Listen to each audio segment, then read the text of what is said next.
are such a genuine gem. Thank you for clicking on my Wicked Winter series. I'm Brooke Makenna, and this is going to be a story time today. I have got this big old puffy coat on because I'm freezing even inside today, and I just wanted to sit down and kind of tell you a little bit more about my life, and this seems to be one that I kind of have pushed back in the back of my head that I don't want to think about very often, but I thought it was kind of keeps in the theme of Wicked this winter.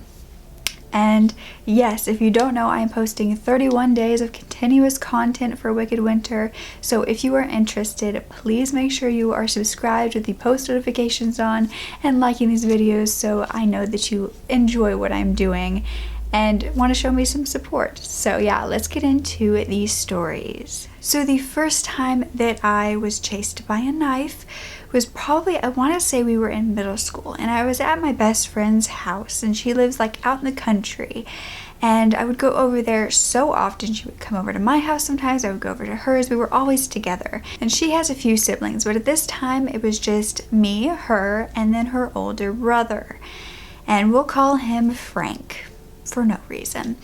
And so we were over there, and her mom went out to get some groceries or something. I don't know. She had left the house, and we had not really stayed home alone that often, so her older brother was there to watch us. And so we were all just hanging out, having fun. And one thing I will say is I don't remember all the details because, like I said, pushed it in the back of my mind, and it is a really long time ago, but I'm trying to remember the best I can for you guys. So we were at her house, and we were hanging out. I'm pretty sure we were in the kitchen getting a snack because we loved food, obviously, still do. I remember him coming in, Frank coming in, and he was just kind of like goofing around, messing around, trying to scare us. And then he picked up a knife from the kitchen, I believe, and so he showed it to us, and we were just kind of like, oh, what are you doing? And then he proceeds to back me into a corner with this knife, and I don't know what he was trying to do. Maybe just scare me, maybe hurt me. I have no idea. I don't think that he's like a psycho. He's definitely grown with kids now, and he's fine. But at this time, it was terrifying because I was backed into a corner with a knife as a little girl. And so then I started kind of screaming, and my friend got me away from him, and we ran outside, and there was like kind of like a field behind her house. Like it was a really large backyard in the middle of the country. So we were running around kind of like dodging through the trees, trying to get away from him while he chased us because he was an older boy who, you know, boys just love to do that to girls. Not sure why, not cute, but they do. So we were running around, and finally we snuck around the house, and we lost him. So we snuck around the back, like back to the front of the house, and we saw a car was still in the driveway. We went over to it, and luckily it was unlocked, and so we jumped inside. So we shut the doors, and we locked, and we were inside this, I think it was a van, and we were both like ducked down like under the seats. Then we see him coming by, still with a knife in his hand, like almost looking in the van, but then right as he was going to look in the van where he would have seen us, my friend's mom pulled in the driveway, and he like kind of ran inside with his knife because obviously it'd be weird to be stuck with a knife. And so her mom pulled up, and we immediately like swung open the door and like ran over to her, told her what was happening. And of course then I wanted to go home, so I went home after that. I did go back later, and it was fine, and he didn't do it again. I'm sure he was yelled at and probably grounded for it because that's not okay to do to anybody. And a PSA for every guy who is possibly watching this: no girl likes to be chased around, especially not with a knife. Don't ever be mean to him. We don't think that's flattering. We don't think it's good flirting. It's just not good, okay? Just be kind to everybody. It's all that you need to do, really. It's easy. But something that I forgot to mention before I said that story is a huge part of this is that I was being chased in both of these stories, and that is probably my number one fear. For some reason, anytime somebody is behind me moving quickly, like I think they're gonna chase me, I just fill with anxiety. I don't know why it heightens my anxiety every time, but every single time. I mean, it can be a 2-year-old girl who is just like running after me like in a cute little, I don't know, like frolic around the yard, and it still sends me in a panic where I like fall on the ground like a child and like want to rock back and forth. So if that puts into perspective how I felt at that moment, there you go. just imagine me on the ground rocking and screaming. But the second story, however, happened, I'm pretty sure when we were a little bit older, but not yet in high school.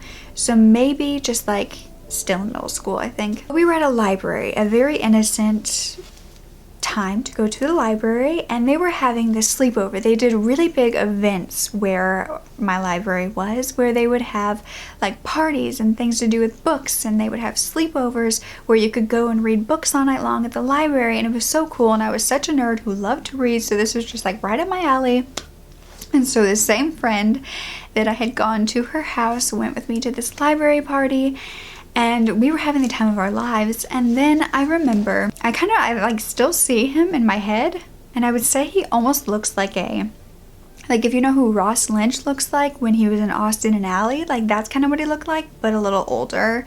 And he was also wearing like a biker jacket and like one of those like torn up like band t-shirts, and that's what I remember him looking like the blonde shaggy hair and everything. So he came up to us, and he had to be like at least 16, 17, 18, like definitely one of the older people there. And he came up to us, and we were always like not the social people, but we weren't like mean or antisocial, so we would just kind of sat there and talked to each other, and if anyone came up to us, we would talk to them. So this guy came and sat at our table that we were sitting at and like talking and reading, and I don't even remember if he introduced himself or what his name was, but we'll call him Damien. So Damien came and sat down, and he was talking to us, and he was like, oh, how old are you guys? And I remember us telling him, and he was just like, oh, like, so he knew that there was quite a big age gap. But he decided to hang out with us for the rest of the night, and at the time I thought nothing was weird about that. I kind of thought he was cute, and I'll admit that, even though he was quite a bit older and I should have known that was wrong, and I kind of did. I was just like, yeah, he's cute, let's hang out with him. So we were hanging out with him, and then we were playing the games that the library had set up for us. We were all just talking amongst ourselves, getting to know everybody, and then out of nowhere he kind of pulled out something from his pocket. It was like a pocket knife, and he like switched it open, and he said, look at this. And that's when like the rest of the like other like smaller like our age girls kind of turned to see what he was talking about, and they started screaming and freaking out. And I just was kind of looking at it like, okay, all right. And because he wasn't doing it like aggressively or anything, he was just kind of like, look what I have, basically. And I was like, and I can't remember if this was before or after the Frank situation, so I don't know if possibly that was why I was so just like whatever, because it happened to me before. But yeah, I remember just kind of like, yeah, whatever. But then everybody else started screaming and running around me, and my friend as well like left me, and I was like, oh dear God, like I'm by myself now. And he was standing right in front of me, so I of course started screaming too and running. And finally we were running all the way around this library, and the chaperones that were there were no longer in the area. I don't know what they were doing, but they just like they had disappeared from where we were playing games. So we were like running up and down the stairs and all around, like trying to get away from this like older teenage guy that was chasing us with a knife in his hand. Like he wasn't like aggressively like running after us like holding it out, but he was just kind of like chasing us, and we knew he had it. And he had like his older friends too who were chasing us as well, and we didn't know if they had knives too, so we were terrified of all of them. So finally I remember we get to the only bathroom in the entire library. It was like upstairs, and the stairs were right by the bathroom. So we all kind of run up the stairs really quick with the boys following, and we all file into the bathroom. Like I mean like 20 of us in one tiny bathroom, because we were so terrified. So we shut the door, we turn out the lights, and then we hear him trying to like, it sounds like scraping, like knives scraping against it, like as if he was trying to get in where the slot is, like between like the door and the wall, like scraping up and down. So we were all screaming at the top of our lungs, freaking out.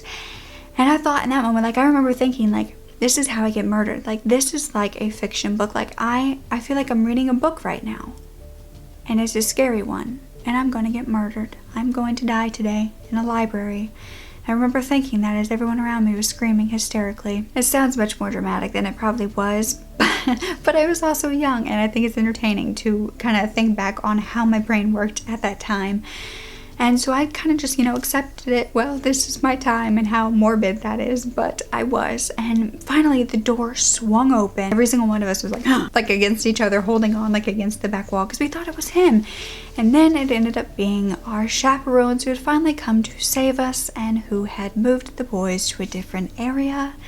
And nobody said anything about the knives. The boys had obviously put them up before the chaperones came. And all the girls were too scared to say anything about the knife, and so they stayed. So the night went on, and like I said, it was a sleepover. So these boys were going to stay the night. So obviously there was a boys section and a girls section because we were all so young. So we weren't sleeping together necessarily, like we were in 2 separate rooms with chaperones. We knew that they were still in the library somewhere and could very easily like do something while we were asleep, so we didn't really sleep much that night. I think we stayed up most of the night because when they were chasing us, it was already like midnight, I want to say, or something around there. We got through the night, everyone was okay, like nothing happened, thank God. And so the next morning we got up, we were getting all of our stuff together, and I think my mom came to pick us up, me and my friend, and so we were headed out, and I remember seeing him walking out at the same time, going to his own car because he was obviously old enough for a car when I was not. And he just kind of like looked over at us, like me and my friend, and just kind of like smiled and walked away. And I remember thinking that it was the creepiest thing I've ever seen, and he was no longer cute to me anymore. So gosh, me at like 10 years old was so sassy. Yeah, so that is my experience being chased by a knife twice. That's not a usual thing, I don't think, but if you've ever been, please leave it down below. I hope that nothing bad happened to you. Hope it was as innocent as my stories, but I do want to say with these stories that in both situations these were older men, and I felt very uncomfortable about it. And if you ever get a gut feeling that something is wrong, don't ever feel like that makes you weak or it makes you a scaredy cat. If you want to get out of the situation, or if you want to tell somebody, you should tell them. We should have never been scared to tell anybody that these boys had knives, or if we wanted to go home, we should have been very vocal about it. And it's very important that if you're ever in a bad situation to not just say, oh, I'm fine, everything's fine, and pretend to be strong enough to handle it, because it's okay if you're not. And it's often better if you do get out of the situation, because I was very lucky that neither of these boys, I don't think, really wanted to hurt anybody. I think that they were just being the stupid boys who think that, you know, messing with a girl is a good way to flirt with them, or, you know, play around.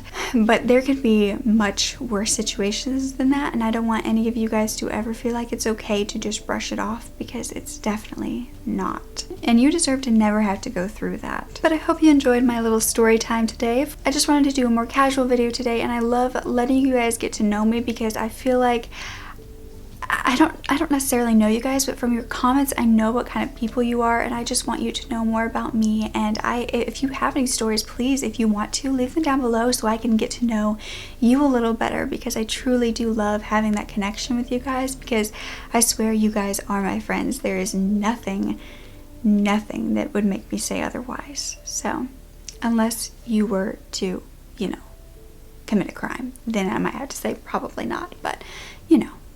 But please make sure to thumbs up and subscribe if you want to see a continuous stream of content for 31 days of Wicked Winter. And let me know if you want more story times, if you enjoy them. There was a fur in front of my face. And yeah, don't ever forget to speak up. Your voice is powerful enough, and I love you to absolute pieces. Okay, bye.